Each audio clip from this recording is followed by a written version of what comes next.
Liefdevolle Hemelse Vader, dankie vir hierdie wonderlike voorreg wat ons het om hier by mekaar te wees. Dat ons op U Sabbat saam kan wees, sodat ons meer van U kan leer, wat U van ons wil sê. Dat ons ook saam kan wees om mekaar te dra, mekaar te ondersteun. Dankie dat U ook by ons is vandag.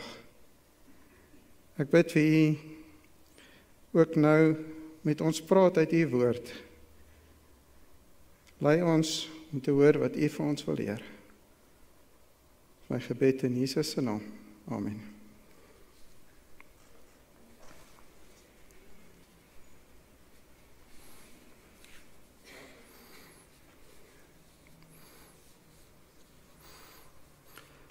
Goeiemôre gemeente. Dit is lekker om julle almal hier te sien. Dit is 'n voorreg om saam te kan wees saam met ons familie. Ons lees uit Hebreërs 11. Ek kan die Bybels oopmaak, Hebreërs 11, en ons gaan van vers 1 tot 6 lees. Ek het nie vandag skyfies gemaak nie.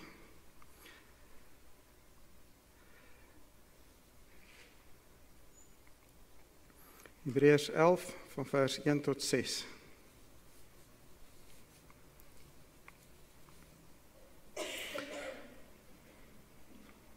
Die aard van die geloof, voorbeeld uit die Ou Testament. Die geloof dan is 'n vaste vertroue op die dinge wat ons hoop, 'n bewys van die dinge wat ons nie sien nie. Want daardeur het die mens van die oudheid getuienis ontvang. Deur die geloof verstaan ons dat die wêreld deur die woord van God toeberei is, sodat die dinge wat gesien word nie ontstaan het uit die sienlike dinge nie. Deur die geloof het Abel 'n beter offer aan God gebring as Kain. Waardeur hy getuienis ontvang het dat hy regverdig was, omdat God ook sy gawe getuienis gegee het, en deur dieselfde geloof spreek hy nog nadat hy dood is. Deur die geloof is Henog weggeneem om die dood nie te sien nie, en hy is nie gevind nie, omdat God hom weggeneem het. Want voor sy wegneming het hy getuienis ontvang dat hy God behaag het. En sonder die geloof is dit onmoontlik om God te behaag. Want hy wat tot God gaan, moet glo dat hy is en 'n beloner is van die wat hom soek. Ons lees tot sover.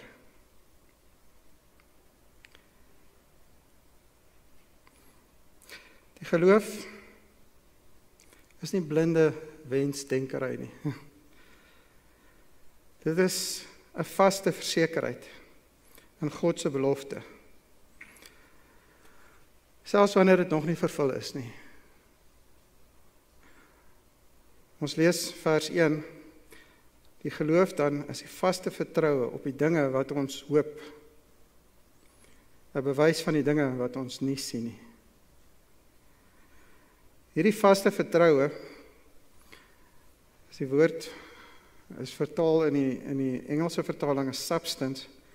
Dit kom van die Griekse woord hypostasis. Hierdie woord hypostasis is die woord wat gebruik is wanneer iemand eiendom gekoop is. Dit is die bewys dat hierdie eiendom aan 'n spesifieke persoon behoort en dat dit wel bestaan.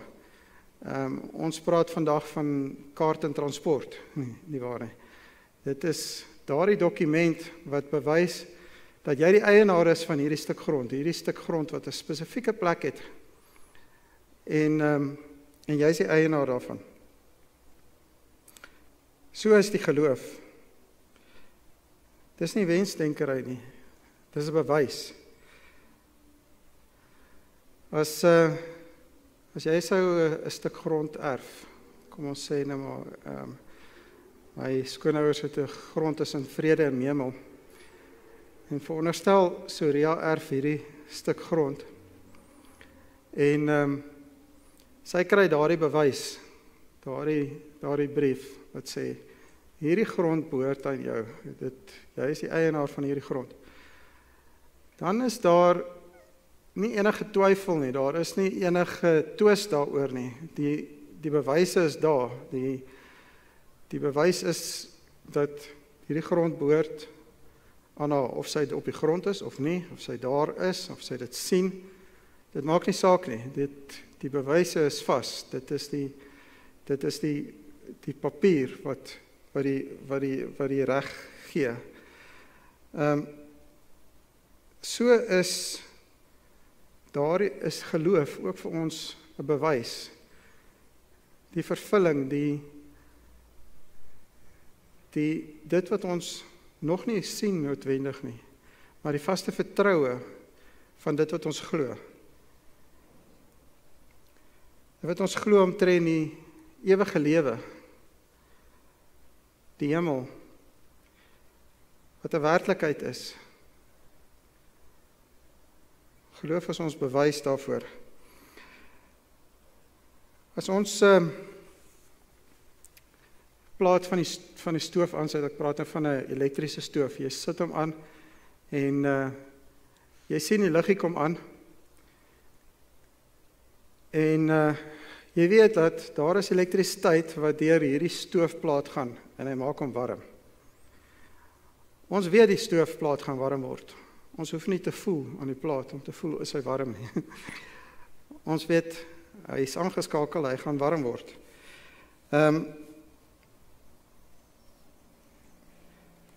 So is die geloof ook. Maar soms is ons geloof klein. Soms twyfel ons. Soms het ons vra en ons wonder. En ons bid dat die Here vir ons die waarheid moet wys. Ek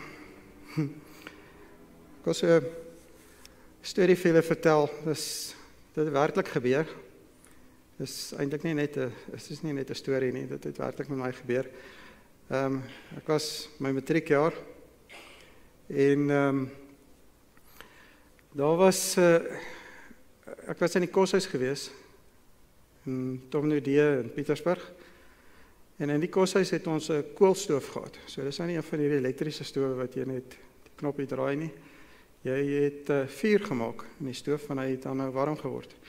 En die dag was ek saam met 'n groep vriende in die kombuis. Ek weet nie meer hoekom nie. Miskien het ons 'n taakie daar gehad.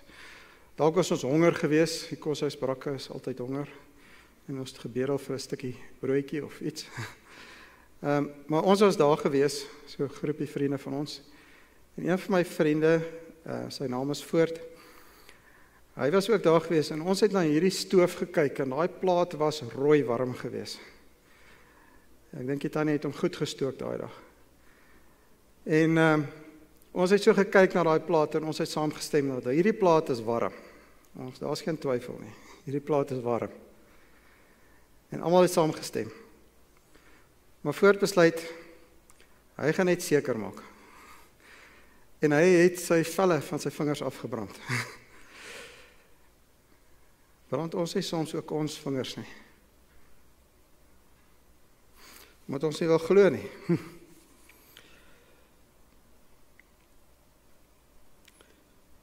Daar is 'n man, sy naam is Richard Dawkins.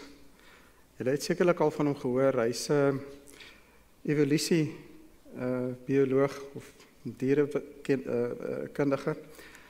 Hy het al verskeie boeke geskryf. En hy het hierdie volgende stelling gemaak. Almagtige God sou hom onmiskenbaar kon openbaar, maar hy doen dit nie. Dis bestaan hy waarskynlik nie.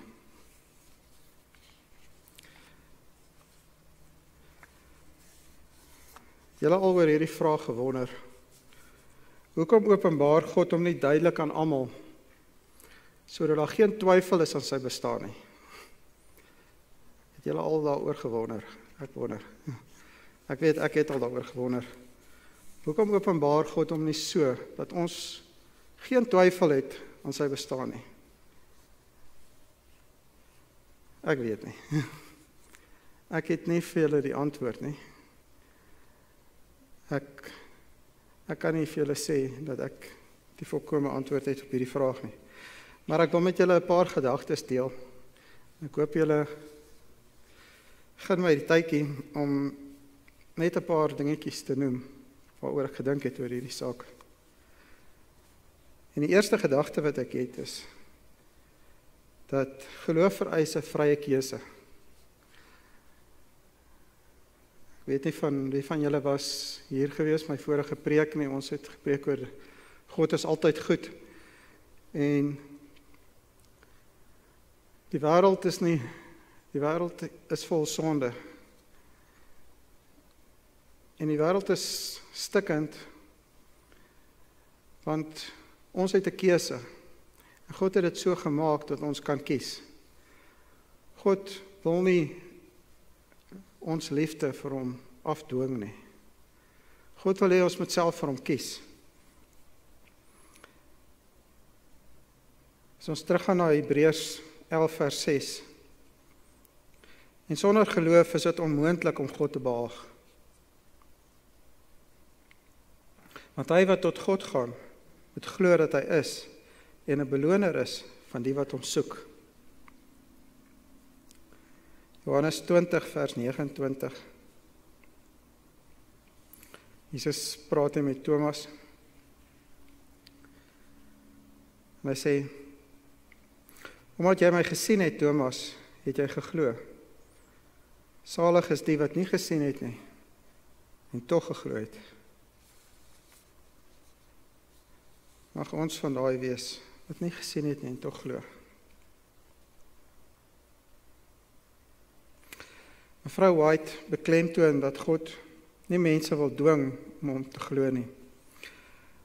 Maar ware liefde en aanbidding moet vrywillig wees.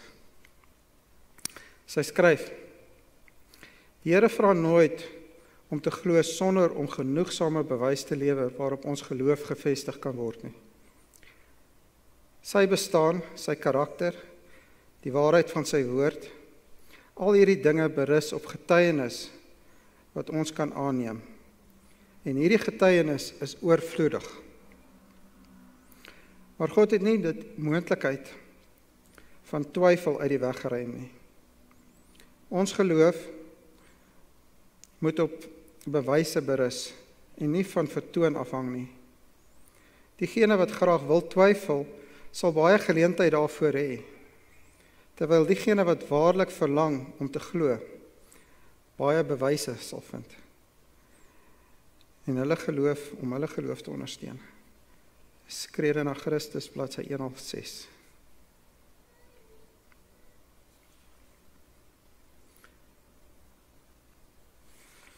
Hoe sou dit gewees het, as God hom so openbaar het, dat daar geen twyfel sou wees in sy bestaan nie. Veronderstel God sou uit die hemel met 'n harde stem praat en sê, hierdie is my wet, as jy dit oortree, sterf jy. 'n Stem wat almal kan hoor, die hele wêreld. Hoeveel sou nog getwyfel het?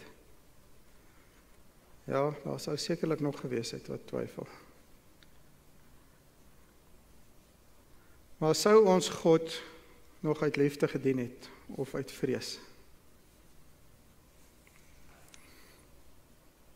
As ons weer Hebreërs 11 vers 1 kan lees, die geloof dan is 'n vaste vertroue op die dinge wat ons hoop, 'n bewys van die dinge wat ons nie sien nie. Daar is nie so iets soos blinde geloof nie. Ons het genoegsaam bewyse. As ek terug kan kom na die voorbeeld van elektrisiteit. Ons kan nie die elektrisiteit sien wat daai plaat warm maak nie. Ons kan nie die wind sien wat buite waai nie. Maar ons kan die effek daarvan sien. Jesus sê van Nicodemus, dit is net nadat hy vir hom gesê het dat hy uit water en gees gebore moet word. In Johannes 3 vers 8. Die wind waai waar hy wil, en jy hoor sy geluid. Maar jy weet nie waarvan dit kom en waarheen dit gaan nie. So is elkeen wat uit die gees gebore is. Ons kan nie vir God sien nie, maar ons kan sy werking in ons lewe sien. Hebreërs 11 vers 3. Deur die geloof verstaan ons dat die wêreld deur die woord van God toeberei is, sodat die dinge wat gesien word, nie ontstaan het uit die onsienlike dinge nie.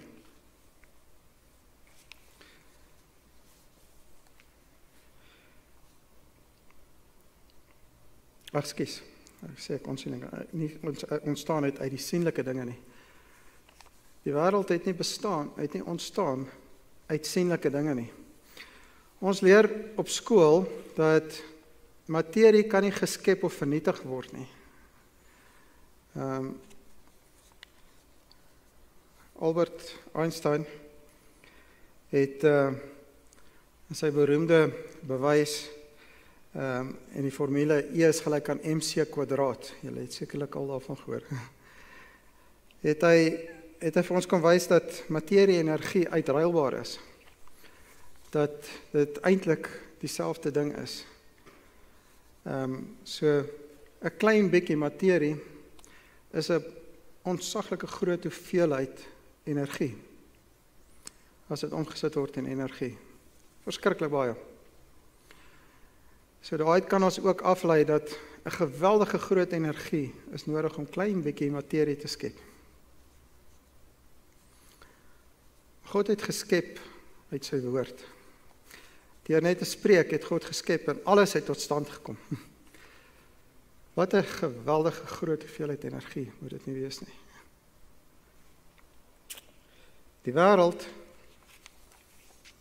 in sy volle glorie, in sy grootheid, in sy geweldige kompleksiteit en sy skoonheid. Die wêreld is die bewys dat God bestaan.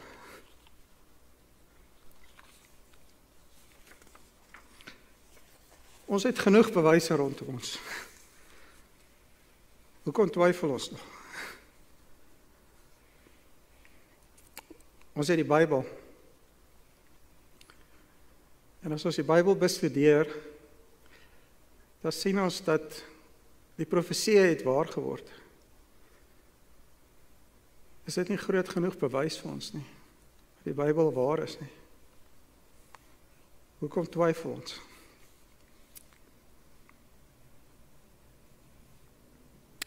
So my eerste gedagte, dat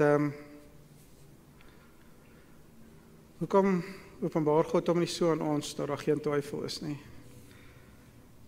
Wel, hy wil nie vrye keuse van ons wegvat nie. Hy wil hê ons moet hom dien uit liefde. Tweede gedagte, God waardeer nederige en soektog. Waardeer nederigheid en soektog. God wil hê ons moet na hom soek. Julle kan blaai en saam lees uit Jeremia 29, as julle wil. Julle Bybels, Jeremia 29 vers 13.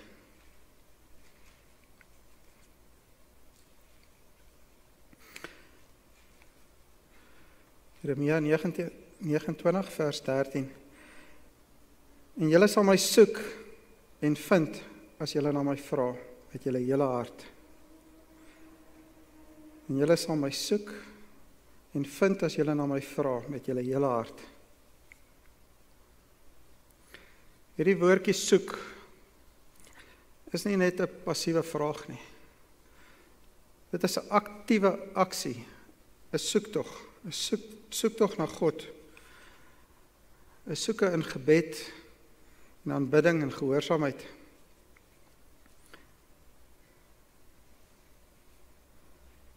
En hierdie soektog is nie halfhartig nie. Hierdie soektog moet nie deeltyds wees nie, dit is 'n volle oorgawe. Dit is 'n soektog met jou hele hart. Nou, die woordjie hart in die Bybel beteken altyd die kern van mens wees. Dit is wie ons is. Dit is ons denke, ons emosies, ons motiewe.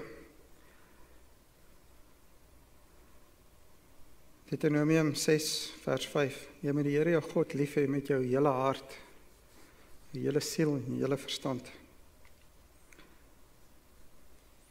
Hierdie is 'n totale oorgawe, 'n totale en algehele toewyding om na God te soek. En dan kom die belofte, julle sal my vind. God se waarborg aan ons, as ons na hom soek, sal ons hom vind.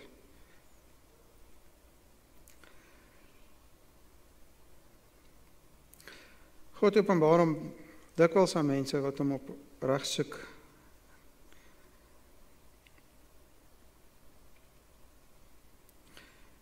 As God hom aan almal dwingend openbaar het, sou dit nie meer nodig gewees het om na hom te soek nie. Maar as hy geen ruimte gewees het vir nederigheid, gehoorsaamheid en opregte soektog na hom nie.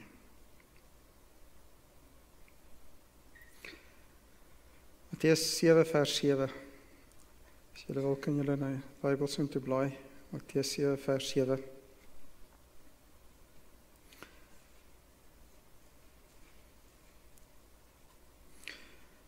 Bid en vir julle sal gegee word. Soek en julle sal vind. Klop en vir julle sal oopgemaak word.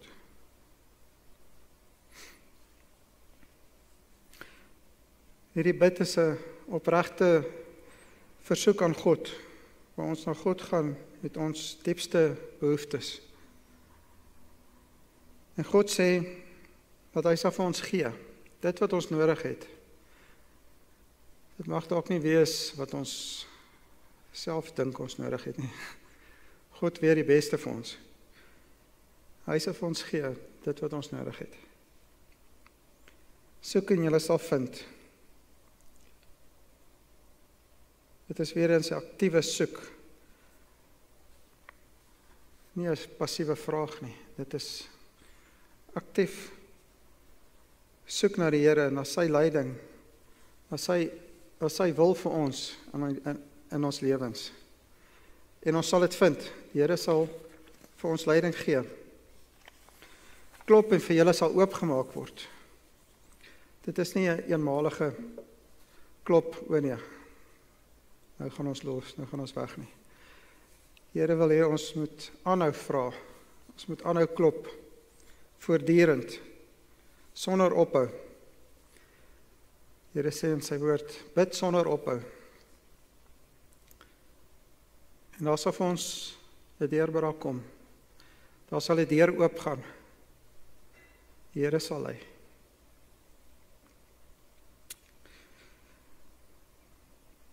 Maar ons moet soek sonder om ons eie idees voorop te stel. Ons moet soek met 'n opregte soeke na wat God se wil is. Nie soos wat die Fariseërs na die verlosser gesoek het nie, na die Messias. En toe hy gekom het hulle hom nie herken nie. Matteus 12 vers 24 en 28. Maar toe die Fariseërs het hoor, sê hulle, hy dryf die duiwels uit deur Beelzebul, die oorstes van die duiwels.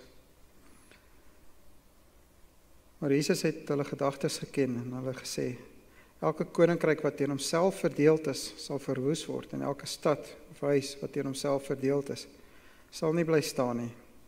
En as die Satan uitdryf, dan sal hy teen homself verdeeld. As hy teen homself verdeeld, hoe sal sy koninkryk dan bly staan? En as ek deur Beelzebul die duiwels uitdryf, deur wie dryf julle seuns hulle uit? Daarom sal hulle julle regters wees. Maar as ek deur die gees van God die duiwels uitdryf, dan is dit die koninkryk van God wat by julle gekom het.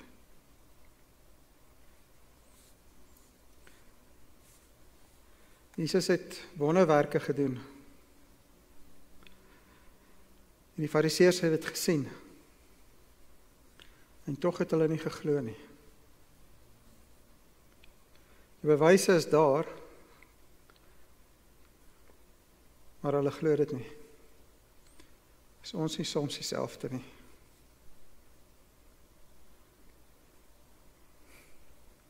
Die bewyse is daar, maar ons glo nie.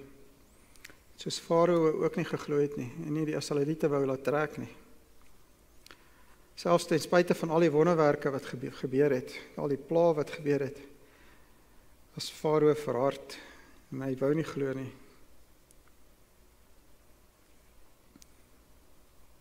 Sommige sal nie glo nie, maak nie saak wat gebeur nie.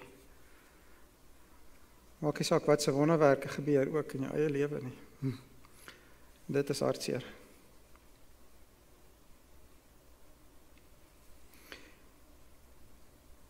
Ons moet God soek en nie ons eie idee van God vooropstel nie.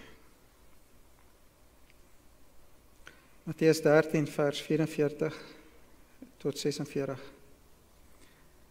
Julle sien te wil blaai as julle welkom. Matteus 13 vers 44 tot 46.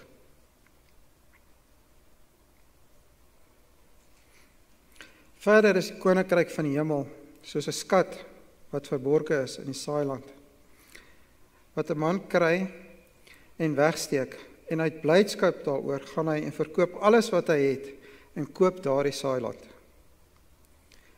Verder is die koninkryk van die hemel soos 'n koopman wat mooi parels soek. En toe hy een baie kosbare parel kry, gaan hy weg en verkoop alles wat hy het en koop dit.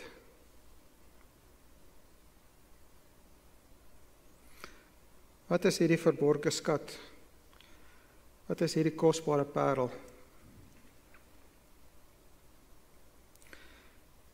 Dis die evangelie.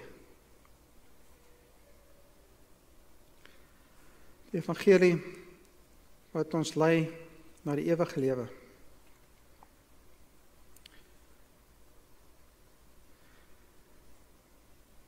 Dit het meer waarde as enigiets anders hier op aarde.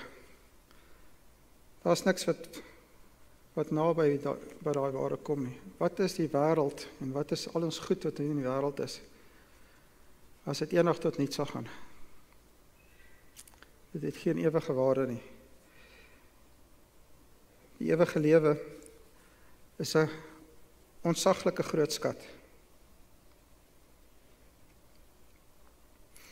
Hierdie eerste man verteenwoordig 'n persoon wat onverwags die evangelie teekom.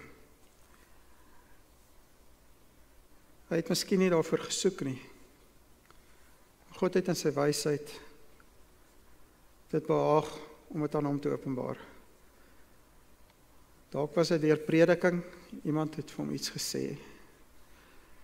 Dalk was dit deur 'n wonderwerk, soos wat die Here ook met Paulus gedoen het, waar hy dit ook nie verwag het nie. Soms kom ons die evangelie teë en ons kry die waarheid en ons besef dat hierdie 'n ontsaglike groot skat is, dat dit groter waarde het as enigiets anders. En ons is opgewonde daaroor. En ons is so opgewonde, ons wil dit met almal deel. Dit is tog ons grootste taak.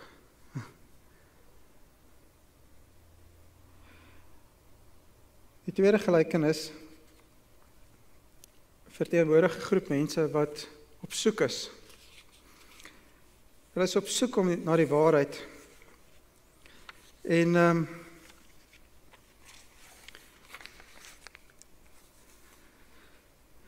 hulle kry dit nie uit filosofie nie. Hulle kry dit nie uit slim redenasies nie. Hulle kry dit nie uit deur boeke te lees nie en te bestudeer nie. Maar hulle kry dit deur die Heilige Gees wat aan hulle openbaar. As so 'n persoon so 'n die waardevolle skat ontdek, gaan hulle en sit alles op prys. Of alles wat hulle voorheen hoog op prys gestel het, gaan hulle verkoop hulle.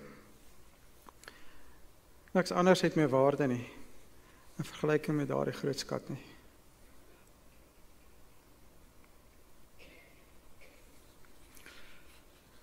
Dis my tweede gedagte. God wil hê ons moet soek. Ons moet na hom soek. En uit sy wysheid sal hy soms hom openbaar aan iemand wat hom nie gesoek het nie.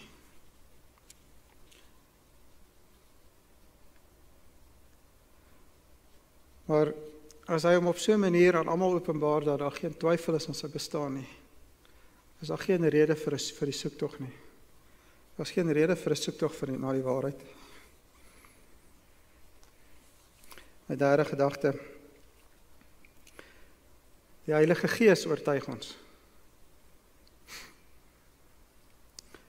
Want dit is hoe God dit bepaal het.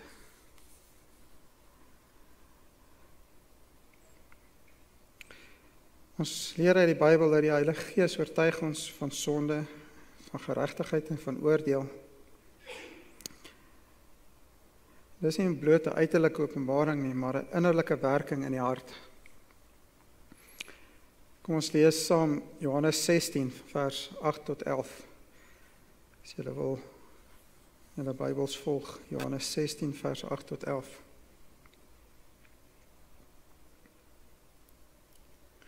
En as hy kom, nie word gepraat van die Heilige Gees, dit Jesus wat in die laaste avondmaal met sy disippels praat en vertel van die Heilige Gees wat kom en sy taak wat hy gaan verrig. En hy sê, as hy kom, sal hy die wêreld oortuig van sonde en van geregtigheid en van oordeel. Van sonde, omdat omdat hulle in my nie glo nie. En van geregtigheid, omdat ek na my Vader gaan en hulle my nie meer sal sien nie. En van oordeel, omdat die owerstes van hierdie wêreld geoordeel is.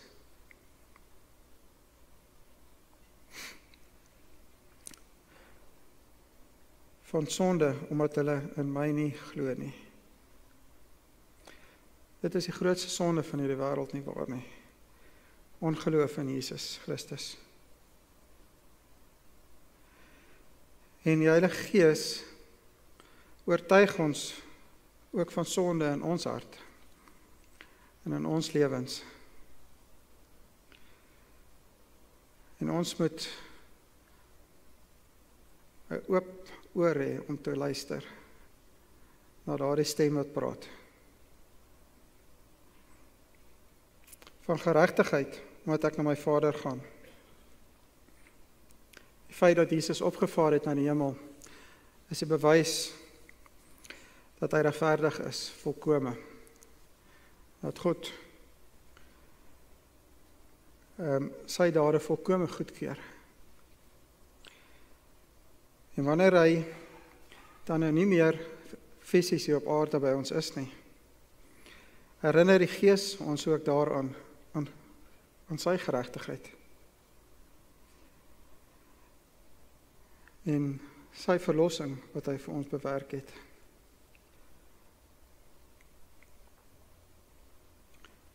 Van oordeel, maar die owerstes van die wêreld geoordeel is. Die owerstes van die wêreld is reeds geoordeel. Toe Christus aan die kruis gesterf het Satan finaal verloor. En as hy finaal oorwin. Die Heilige Gees herinner ons daaraan dat die bose is reeds oorwin.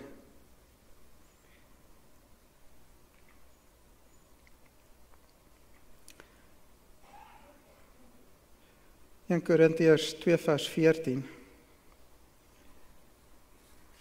Julle kan sien te blaai as julle wil ook volg in julle Bybels, 1 Korintiërs 2 vers 14. Maar die natuurlike mens neem die dinge van die Gees van God nie aan nie, want dit is vir hom dwaasheid.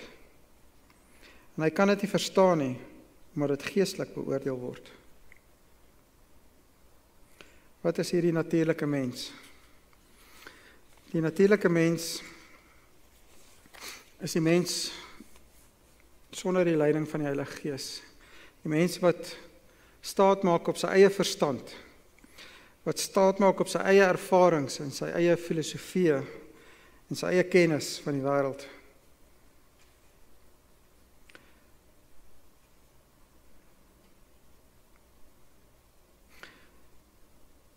Wat is die dinge van die Gees? Die evangelie, die waarheid wat die Bybel ons leer. Christus wat vir ons gesterf het aan die kruis, is dwaasheid vir die natuurlike mens. Die natuurlike mens kan dit nie verstaan nie. Dit is onmoontlik vir hom om dit te verstaan. Dit maak nie sin nie, dit is vir hom absurd. Hoekom is dit nodig geweest vir Christus om te sterf?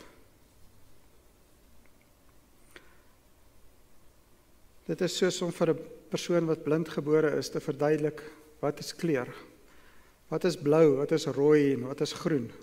Hoe verduidelik jy vir iemand wat blind gebore is, wat is kleur? Dit is onmoontlik vir hom om dit te verstaan. Hy het nie die sintuie nie.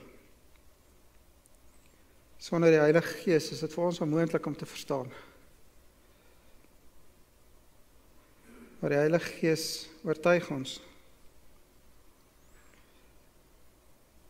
En dit word geestelik beoordeel. Wat beteken hierdie geestelike beoordeling? Ons kan nie uit ons eie menslike verstaan God se werking beoordeel nie. Dit is onmoontlik vir ons.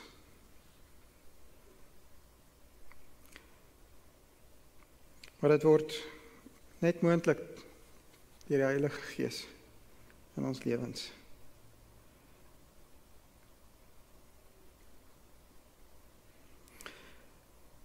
Vir die nie-gelowiges is die Bybel 'n fabel, 'n storie.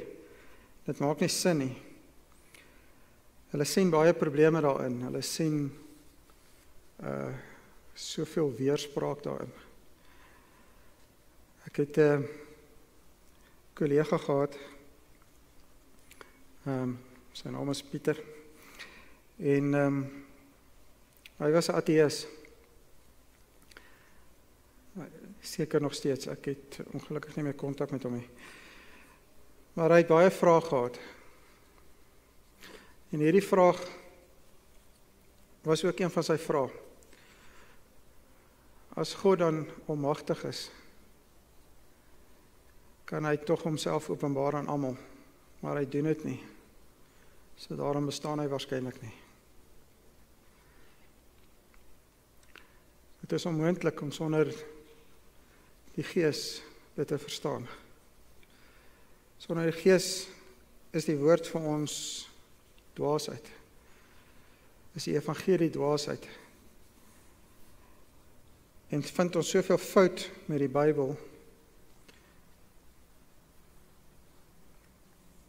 En ons kry genoeg rede om net nie te glo nie. Tog is daar genoeg rede om dit te glo. Daar is genoeg bewyse. En wanneer die Gees die Bybel vir ons verklaar, maak alles sin. Skielik begin hierdie goed wat lyk soos tweespraak, soos 'n teenverwysing of teenspraak teenoor mekaar. Skielik kom ons agter, maar eintlik is dit nie. Eintlik sê dit dieselfde ding. En eintlik is dit ons wat net verkeerd verstaan het. En begin dit sin maak wat voorheen vir ons onverstaanbaar was.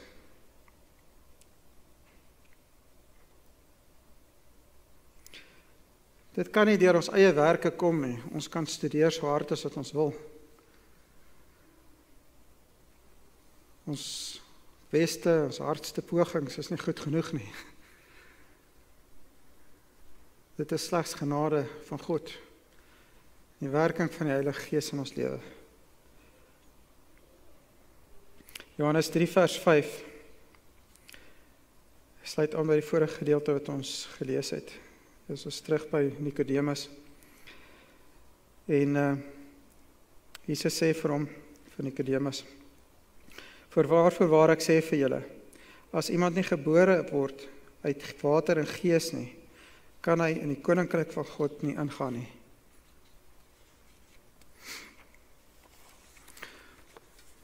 As iemand nie gebore word uit water en gees nie, wat verteenwoordig hierdie geboorte uit water? Ons weet dat die doop die simbool is van reiniging en van bekering. So, die wedergeboorte uit water is om die ou mens af te lê, om dood te wees vir die ou mens en om te bely ons sondes en ons te bekeer en as nuwe mens gebore te word, soos 'n nuwe babietjie wat gebore is. Die geboorte uit die Heilige Gees verwys na die wonderwerk van die Heilige Gees, wat hy in ons lewens doen.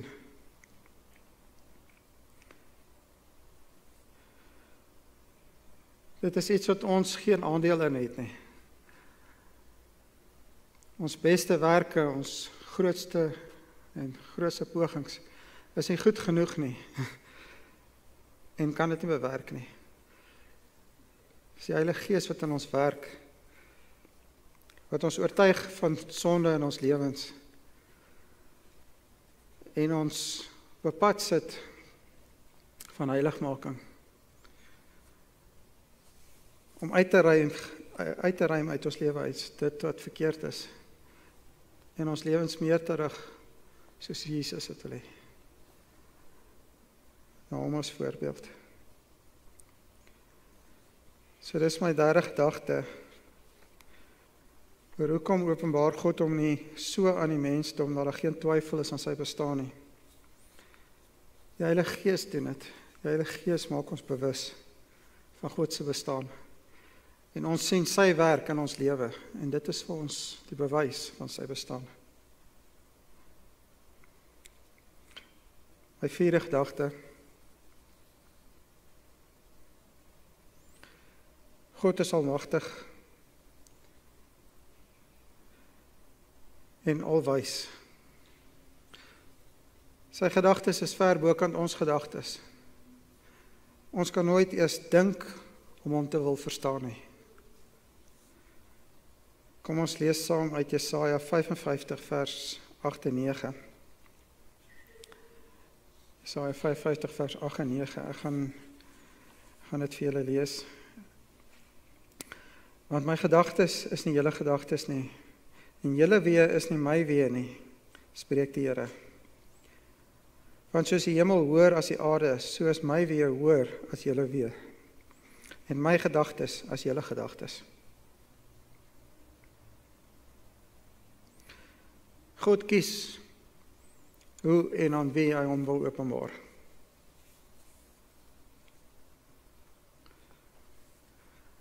En hy doen dit uit sy wysheid, wat ons nie kan verstaan nie.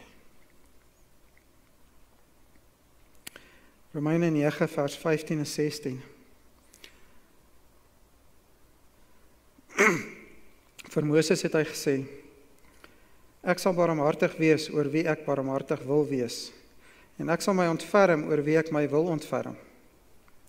Dit hang dus nie af van die mens se wil of strewe nie, maar van God wat barmhartig is. Dit hang nie af van 'n mens se wil of strewe nie, maar van God wat barmhartig is. God is nie verplig om ons te red nie.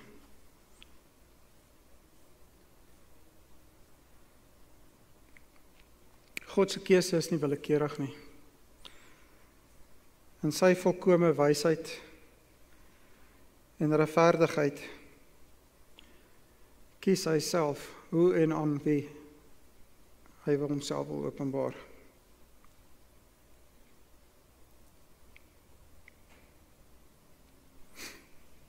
Dit hang nie af van onsself nie. Dit hang nie af van 'n mens se wil nie. Dit hang ook nie af van ons eie strewe nie. Van hoe hard ons werk daarvoor nie. Ons goeie werke, ons beste werke, is selfs 'n sonde voor God.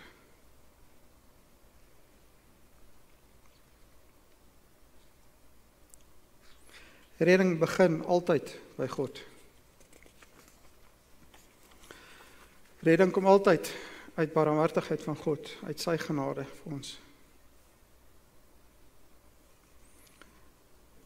Ons het nie die reg om hom te oordeel nie, of hom te bevraagteken nie. Sy gedagtes is ver bokant ons gedagtes. Paulus praat hier so uit ondervinding nie waar nie. Ons weet dat Paulus het 'n groot strewe gehad om God gerus te stel, om vir God te werk. Maar hoe het hy dit gedoen? Deur die Christene te vervolg, om hulle te vermoor. Hy het gedink hy werk vir God. Hy het gedink hy doen 'n goeie daad. Maar was dit? En ons sou uit 'n menslike oogpunt gesê het, maar Paulus, jy wat soveel mense vermoor het, kinders van die Here vermoor het, volgelinge van Christus, jy verdien nie dood. Jy verdien nie om gered te word nie, jy verdien nie 'n tweede kans nie.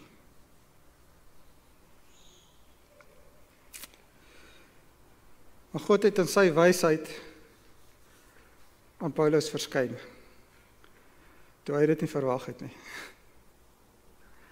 Hy was op pad na Damaskus,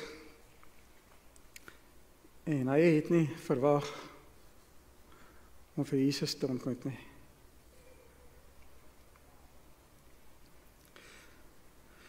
Sien, God openbaar hom aan wie hy wil en hoe hy wil. God ken die hart. Dit hang nie van ons eie strewe af nie. Ons redding is uit genade.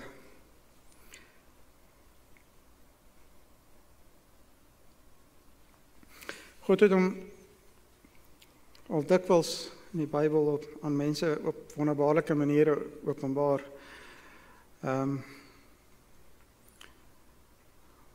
Ons weet dat God het groot wonders gedoen, die wonders van wat hy in Egipte gedoen het, by Sinaï. En selfs al doen hy hierdie wonders, was daar nog steeds die wat nie geglo het nie. Wat sy hart eenvoudig verhard was en nie wou glo nie.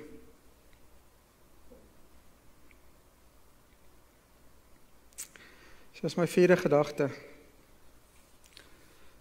Dit hang nie van ons af nie, maar van God. Hy kies hoe hy hom wil openbaar. En hy openbaar hom aan wie hy wil en hoe hy wil. Een vyfde gedagte.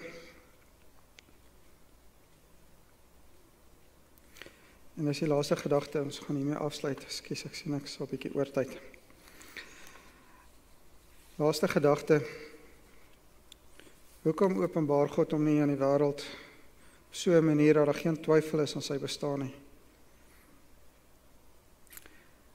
Want hy het besluit dat die manier hoe hy hom wil openbaar is ook deur prediking. Ons lees saam uit 1 Korintiërs 1 van vers 21.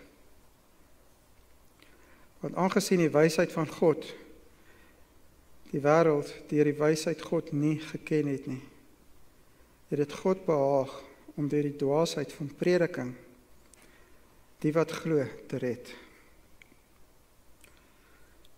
Deur die dwaasheid van prediking die wat glo te red. Vir die wêreld, en met wêreld bedoel ek die wat op eie insig staat maak, op wat wêreldse insig staat maak, op wêreldse kennis en filosofie. Vir hulle is prediking, die prediking van die evangelie is dwaasheid. Hulle verstaan dit nie. Maar God het dit so bewerk, dat deur prediking mense ook tot geloof sal kom. Daarom het ons hierdie geweldige groot en belangrike taak, om ook die evangelie aan die wêreld rondom ons te bring.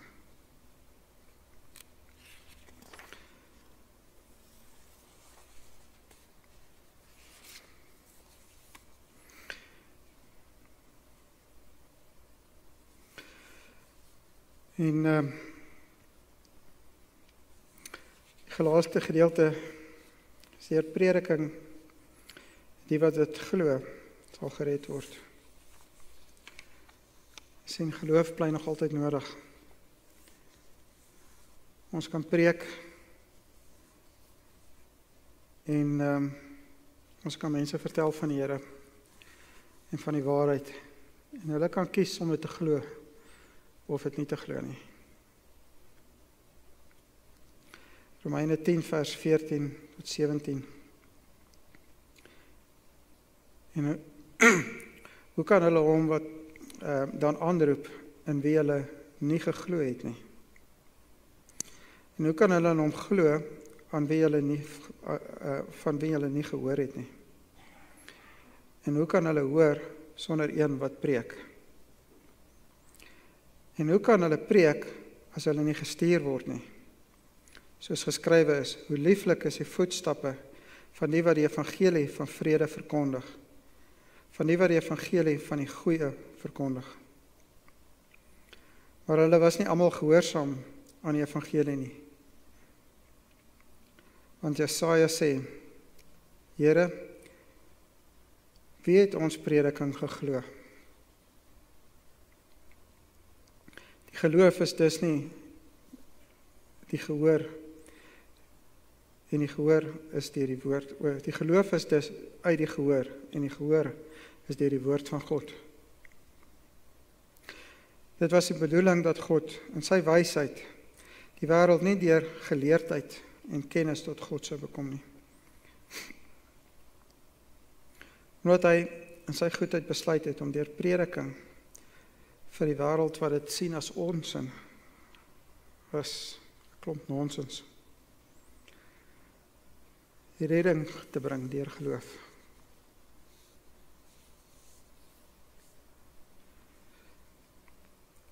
Ek kan saamvat. Dit voel soms of God ver is.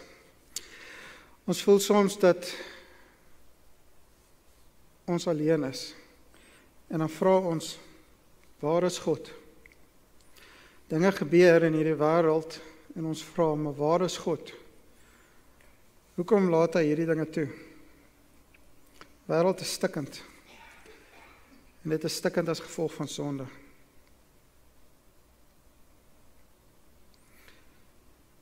En dikwels wanneer ons voel dat ons alleen is en dat God nie daar is nie,